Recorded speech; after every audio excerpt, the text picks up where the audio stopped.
అందరికీ నమస్కారం అండి. Welcome to my channel. ఈరోజు వీడియోలో 2025 సంవత్సరంలో అక్షయ తృతీయ ఏ రోజున వచ్చింది, ఇంకా అక్షయ తృతీయ యొక్క విశిష్టత ఏంటిది, ఇంకా ఈరోజు లక్ష్మీ అమ్మవార్లకి కుబేరునికి ఏ సమయంలో పూజ చేసుకుంటే అక్షయం వల్లే వృద్ధి చెందుతుంది, ఇంకా బంగారం వెండి ఏ సమయంలో కొనుగోలు చేయాలి, ఒకవేళ మీరు బంగారం కొనలేని వాళ్ళు ఉంటే ఏ వస్తువులు తెచ్చుకున్నా మనకి సంపద అనేది వృద్ధి చెందుతుంది అని అన్ని విషయాలు నేను ఈ వీడియోలో తెలియజేస్తానండి. ఇంకా ఈ పవిత్రమైన పండుగ కోసం అంటే అక్షయ తృతీయ పండుగ కోసం మన ఇంటిని పూజా మందిరాన్ని ఎప్పుడు శుభ్రం చేసుకోవాలి అనే అన్ని విషయాలు నేను ఈ వీడియోలో తెలియజేస్తానండి. ఈ వీడియోని ఎక్కడ స్కిప్ చేయకుండా చివరి దాకా చూడండి, పూర్తి ఇన్ఫర్మేషన్ అనేది ఉంటుంది. ఈ పవిత్రమైన రోజున ఏ పని చేసినా ఖచ్చితంగా విజయం అయితే లభిస్తుందని చాలామంది నమ్ముతారండి. పురాణాల ప్రకారం శ్రీకృష్ణుడు యుధిష్ఠిరుడు అక్షయ తృతీయ పవిత్రతను గురించి వివరించారు. ఈ రోజునే చార్ధాంలోని బద్రీనాథ్, గంగోత్రి ఆలయాలు తలుపులు తెరుచుకుంటాయండి. ఇంకా అక్షయ తృతీయ వంటి పవిత్రమైన రోజున భూలోకంలోని బంగారం మొదటిసారిగా గంటకీ నదిలోని సాలగ్రామం గర్భం నుంచి వైశాఖ శుద్ధ తదియ నాడు ఆవిర్భవించింది. అందుకే ఈ రోజున అక్షయ తృతీయగా జరుపుకుంటామండి. అక్షయం అంటే ఎప్పటికీ తరిగిపోకుండా ఉంటుందని అర్థము. అందుకే ఈ రోజున ప్రతి ఒక్కరి విలువైన ఆభరణాలను, స్థలాలు ఇంటికి నిర్మించుకోవడానికి వంటివి చేస్తూ ఉంటారు. ఇలా చేయడం వల్ల తమ ఇంట్లో లక్ష్మీదేవి ప్రవేశిస్తుందని, తమకు శుభ ఫలితాలు కలుగుతాయని నమ్మకం అండి. హిందూ పురాణాల ప్రకారం అక్షయ తృతీయ రోజునే పరశురాముడు, హయగ్రీవుడు, నరనారాయణుడు జన్మించారు. అక్షయ తృతీయ వంటి పవిత్రమైన రోజున బ్రహ్మదేవుడి కుమారుడైన అక్షయ కుమారుడు కూడా జన్మించారండి. క్షయం అంటే తరగనిది అనర్థము. అక్షయ తృతీయ వేళ యక్షరాజుకు నిధులు లభించాయని పురాణాల్లో అయితే వివరించారండి. ఇంకా వ్యాస మహర్షి మహాభారతాన్ని గణేశుని సాయంతో ఈరోజే ప్రారంభించారండి. అక్షయ తృతీయ వంటి పవిత్రమైన రోజున గంగమ్మ తల్లి దివి నుండి భూమికైతే దిగి వచ్చారని నమ్మకం అండి. ఇంకా పవిత్రమైనటువంటి ఈ అక్షయ తృతీయ రోజునే మహాభారతం యుద్ధం ముగిసినట్లు పురాణాల ద్వారా తెలుస్తుందండి. ఇంతటి విశేషమైనటువంటి ఈ అక్షయ తృతీయ ఈ 2025 సంవత్సరంలో ఎప్పుడు వచ్చిందో నేను ఇప్పుడైతే తెలియజేస్తాను. తృతీయ తిథి ప్రారంభం వచ్చి 2025 సంవత్సరం ఏప్రిల్ 29 అనగా సాయంత్రం 5:31 ప్రారంభమయ్యి 2025 సంవత్సరం ఏప్రిల్ 30 అనగా బుధవారం రోజున మధ్యాహ్నము 2:21 వరకు అయితే మనకి ఈ తృతీయ తిథి అయితే ఉందండి. మనం ఉదయం వేళలో పూజ లక్ష్మీ అమ్మవారికి పూజ చేసుకుంటాం కాబట్టి మనం 2025 సంవత్సరం ఏప్రిల్ 30 అనగా బుధవారం రోజున ఈ అక్షయ తృతీయ పండుగ అయితే నిర్వహించుకోవాలండి. అక్షయ తృతీయ పూజా ముహూర్తం వచ్చి ఏప్రిల్ 30 ఉదయం 5:58 నుండి మధ్యాహ్నం 12:24 లోపు మనం లక్ష్మీ అమ్మవారికి పూజ అయితే చేసుకోవచ్చండి.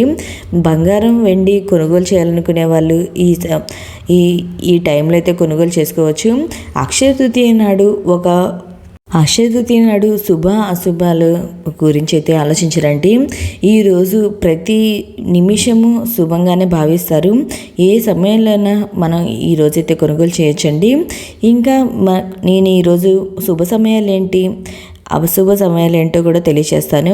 అభిజిత్ ముహూర్తం వచ్చి ఈరోజు ఉదయం 11:49 నుండి 12:40 వరకు, అమృతకాలం వచ్చి 12:49 నుండి 2:36 వరకు మధ్యాహ్నము, బ్రహ్మముహూర్తం వచ్చి ఉదయం 4:17 నుండి 5:05 వరకు. ఇంకా అశుభ సమయాలు వచ్చి రాహుకాలం వచ్చి సాయంత్రం 4:59 నుండి 6:34 వరకు, యమగండం వచ్చి మధ్యాహ్నము 12:14 నుండి 1:49 వరకు, దుర్ముహూర్తం వచ్చి సాయంత్రము 4:53 నుండి 5:44 వరకు, మద్యం వచ్చి మధ్యాహ్నం 12:17 నుండి 2:02 వరకు. ఇంకా ఎంతో విశేషమైనటువంటి ఈ రోజున మనం లక్ష్మీ అమ్మవారికి పూజ అయితే చేసుకుంటాం కదండి. ఈ పూజ చేసుకోవడానికి మనం ముందుగానే ఇంటిని పూజా మందిరాన్ని శుభ్రం అయితే చేసి పెట్టుకోవాలండి. మనకి మార్చి 30 వచ్చి అక్షయ తృతీయ, ఇది బుధవారం రోజైతే వచ్చిందండి. ఈ రోజు మనం పండుగ ఉదయం పూటనే చేసుకుంటాం కాబట్టి మనం పూజ చేసుకోవడానికి మనం ముందుగానే అన్నీ సిద్ధం చేసి పెట్టుకొని ఇంటిని అన్నింటినీ క్లీన్ చేసి పెట్టుకోవాలి. మనం మార్చి 27 వచ్చి ఆదివారం అండి. ఈ రోజు వచ్చి అమావాస్య వచ్చింది. అమావాస్య రోజు హౌస్ క్లీనింగ్ అనేది చేయకూడదండి. ఇంకా మార్చి 29 వచ్చి మంగళవారం వచ్చింది. మనకి 30నే పండుగ, 29 ఏమో మంగళవారము. మంగళవారం శుక్రవారం కూడా ఇంటిని పూజా మందిరాన్ని క్లీన్ అయితే చేయకూడదండి. ఇంకా మనం 28 సోమవారం రోజున క్లీన్ చేసుకోవాలి. ఈ రోజున మనం ఇంటిని అన్నిటిని శుభ్రం చేసుకొని మనం 30వ తేదీన పూజ అయితే చేసుకోవచ్చండి. లక్ష్మీ అమ్మవారికి, కుబేరునికి పూజ చేసుకోవచ్చు. ఇంకా ఒకవేళ మాకు కుదరదు సోమవారం అనుకునే వాళ్ళు 27వ తేదీ మాకు అమావాస్య పట్టింపు లేదు అనుకుంటే వాళ్ళు 27వ తేదీ క్లీన్ చేసుకోవచ్చండి. అమావాస్య పట్టింపు ఉంటే ఈరోజైతే చేసుకోకూడదు క్లీనింగ్. లేదా మీరు 26వ తేదీ శనివారం రోజునైనా మన ఇంటిని, పూజా మందిరాన్ని అంతటిని శుభ్రం అయితే చేసి పెట్టుకోవచ్చండి ఈ పూజ చేసుకోవడం కోసము. ఇంకా ఈ అక్షయ తృతీయ నాడు బంగారం కొంటే చాలా మంచిది అని అంటారు. ఎందుకంటే బంగారం కొనడం వల్ల ఆ లక్ష్మీ అమ్మవారు మన ఇంట్లోనే ఉండి మనకి సంపద అనేది వృద్ధి చెందుతుందని నమ్మకం అండి.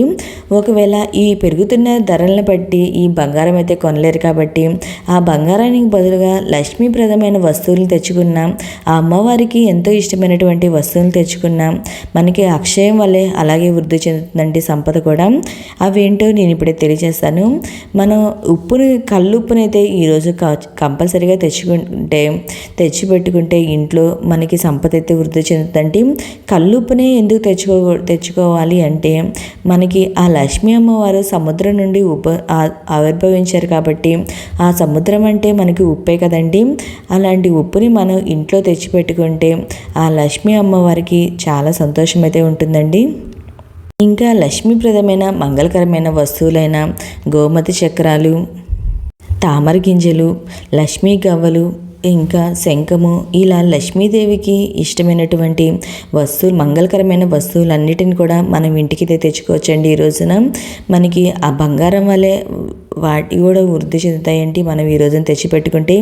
ఇంకా మీ దగ్గర లక్ష్మీ అమ్మవారి కాయిన్స్ కానీ, వెండి కాయిన్స్ కానీ ఇలా అయినా తెచ్చిపెట్టుకోవచ్చండి ఈ రోజున. ఓకే అండి, మీకు ఈ అక్షయ తృతీయకు సంబంధించి ఏమైనా సందేహాలు ఉంటే నా కమెంట్ బాక్స్లో కమెంట్ పెట్టండి. ప్రతి ఒక్కరికి రిప్లై అనేది ఇస్తానండి. ఓకే అండి, థ్యాంక్ యూ ఫర్ వాచింగ్.